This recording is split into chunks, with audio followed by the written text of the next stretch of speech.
ñu ngi leen di nuyu di leen jaajëfal yéen ñiy suivre chaîne bi di Xalaat TV ñu leen di dalalaat ci seen jàngatu bés bi. tey dañu ñëw ci jàngat boo xam ni mën nañ di deuxième partie vidéo bi ñu defoon lañ ñeel sanctions yi CEDEAO tegoon ci réewu Mali en janvier 2022. bi loolu amee woon ñu defoon ci taxaw seetlu bu yaatu ñëwoon d'abord ci li ko sabab luñ doon wundu ci ginnaaw yooyee sanction ak gannaaw juróom-ñaari weer lu waral CEDEAO dellu ginnaaw. ndax liñ doon séntu am nañ ko lii daa ci taxaw maanaam diggante bi ñu tege woon ay daan réew Mali ak jamono jii ñuy wax ak yéen lu soppeeku ca réew ma. lu tax parti bi am solo dafa am ay complexe yoo xamante ni boo nee France dégage wala na France génne loxoom ci suñu doxalinu réew yi mu mel ni tey àdduna dafay tukki. parce que coloniser nañ leen mentalement ba ñu jàpp ni ñoo yor suñu teraanga tey dañu jël Mali comme cas d'école pour wal leen ni budul France suñu dund dafay romb gën a neex. daañu ñëw aussi ci le cas Sénégal parce que Mali ak Sénégal ñaari réew la yoo xamante ni benn mënul dem bàyyi moromam.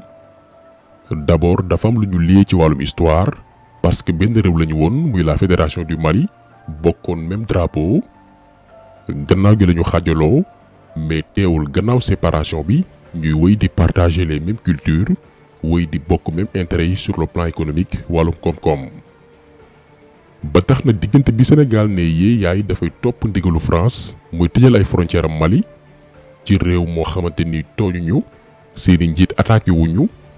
lu dul ñoom dañoo bëgg a doxal seen réew ni mu leen soobee doxalin boo xamante ni neexul Macron ñu ne ñun dañuy solidariser ak France di wàlle bañee. diggante boobu noonu ñaata la ci Sénégal ñàkk ci milliards ak naka la amee njeexital ci yenn Sénégalais yi daan seen doole. ci poñ yi nii lañu fas yéene waxtaanee tey. dañu ñëw d'abord ci li jiitu sanctions yi CEDEAO tegoon réewu Mali ndax dafa am li ko jur. sanctions yi moo ne woon benn ci dernière stratégie France ak quelques suqab yi ñi nga xam ne ñoo ngi biir Afrique tegoon ngir nërmeel nguuru Assimi Goïta. gannaaw bi ñu daanelee régime mu président Ibrahima Boubacar Keïta mi nga xam ne amul woon sikk sàkk ci ni taalibe France la woon doxul woon ci tey maliens yi biñ ko coup d'état ba noppi France dafa ñëwaat bëgg a sampaat keneen koo xamante ni dafay woy ci ay waawam ak i déetam biir Mali. militaires yi tànn ku naan Bandaw ngir mu jiite gouvernement négandiku bi laata ñuy waxi élection sampaat beneen président légal. France di ruumandaat ci suuf ak Bandaw moomi lee ngir woy di téye réewu Mali yeew leen buum ci baat. bi militaires yi demee ba xam ne Bandaw mi kat ci trahir leen la jëm jëlaat réewu Mali delloowaat ko France mooy yéenem ñu teggi ndombal tànkam Assimi Goïta jël les choses en main. parce que projet militaire yi mooy gannaaw nguuru Ibrahima Boubacar Keïta Mali moomaat boppam France génneel loxoom ci anam gi ñu yore seen réew. donc fi France njëkkee échoué mooy bi ñu bëggee impliqué wu dugal seen loxo ci transition bi nekk di xew Mali en complice ak Bandaw militaires yi lànk ne du fi amee. bu ngeen amee fàttaliku boobu la Macron commencé woon xataraayu naan militaires yi ñaari coup d'état la ñu def. Ce qui a été conduit par à nouveau les militaires putschistes est un coup d'état dans le coup d'état inacceptable qui appelle notre condamnation immédiate. Et aussi le fait que nous sommes prêts, dans les prochaines heures, si la situation n'était pas clarifiée, à prendre des sanctions ciblées sur les protagonistes. gannaaw lii comme ni ko France defee woon ak capitaine Thomas Sankara defee ko itam ak colonel Kadhafi maanaam ci histoire bépp révolutionnaire bu jóg ngir soppi sa xar kanam askan génne leen ci mbuumu njaam France rey na la en complicité ak ay africains yoo xamante ni noppi nañ ngir trahir seen askan. noonu lañ ko tàntee woon Mali yebal benn waay jouru tabaski daaw ngir mu dogalee ginnaaw Assimi Goïta ca jumaa ga muy jullee ngir ray ko. heureusement que seen yéene mujjulantu ñu sauver Assimi Goïta ci pexey noonu yi France daal di échoué waat ci ñaareelu complot am. mu dese ko nag benn ci dernière option am yi muy fexe ba réew yi wër Mali ñi nga xam ne ñoom ak Mali intérêt dox na seen diggante ñoo ñëwee wan ginnaaw maliens yi. lii moo jur sanctions yi CEDEAO tegoon ci kaw Mali réew yi ci mel ni Sénégal ànd ci loolee maanaam tëj seeni frontières beddi leen ba ñu wéet ñoom dong. ci wàllum complot ñeel état nag lii la ñuy woowee la stratégie du chaos. objectifu sanction yi moo ne woon bu mbooleem réew yi lëkkaloo ak Mali surtout Sénégal mi nga xam ne lu bari ci produit port bu Dakar lay bàyyi ko dugg Bamako bu ñu dakkalee loolu noonu yenn ci lu ñu mën a jëfandikoo dafay manqué ca Mali dootul am te ci wàllum économie bu offre wàññeekoo njëg yi dafay yokk. lii lañ doon viser biir Mali maanaam lépp cher nit ñi duñu lekk duñu naan ndax produit boo laal dafay yokk ba jéggi dayoo su ko defee askan wi jël lépp daal di koy sippi militaires yi. manifestation yi judduwaat Mali ngir sàkku démission ñoom Assimi Goïta ñu anticiper élection yi France profité ci samp élément am boo xamante ni dafay woy di ko tarbiyu. lii moo newoon le projet de déstabilisation la stratégie du chaos bi France namoon en complice ak ay président africain yoo xamante ni bëgguñu seen askan doxuñ ci seen yittey réew. waaye li ñu marqué ñun te muy exemple pour bépp réew africain rawatina réew yi ci mel ni Sénégal nga xam ni saa yu amee ñu jóg ngir njariñu réew mi ñeneen ñooy taxaw fële di leen xarab di leen jéem a faagaagal. Maliens yi ñoom ba ñu xamee ni France yéene mooy déstabiliser réew ma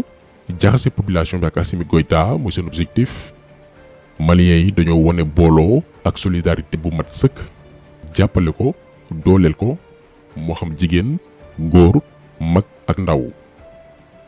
homme d'affaires yi ñoo njëkk a jóg xool yan pexe la ñuy teg ngir yenn yu mënta ñàkk ci dundu Maliens yi te ñu koy importer ñu fexe ba dugal ko ci réew ma.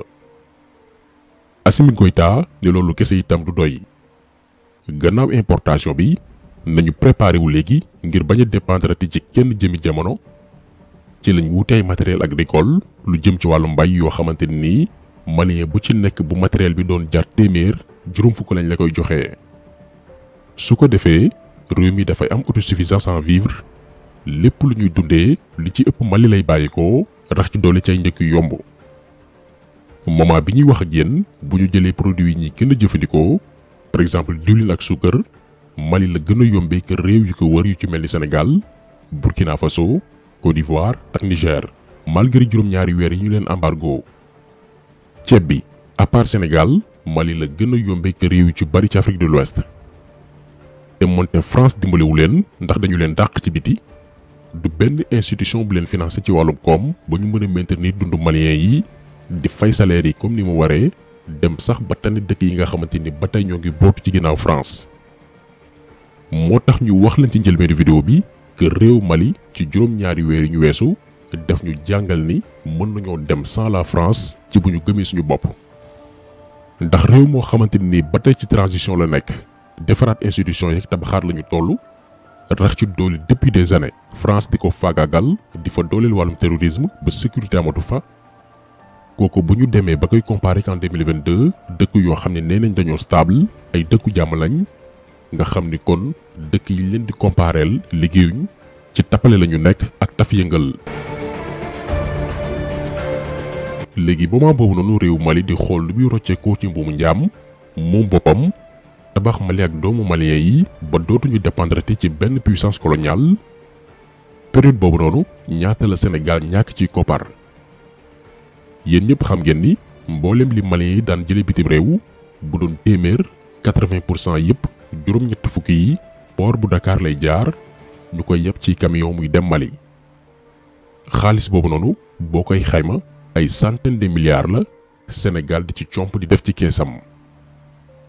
léegi nag gannaaw bu ñu toppee France ci sanction yi mu namoon teg Mali ngir faagagal leen di ko faj la mer di wàlle bañe ba tëj suñuy frontière ak Mali. ñaari weer lañ ci teg au mois de mars 2022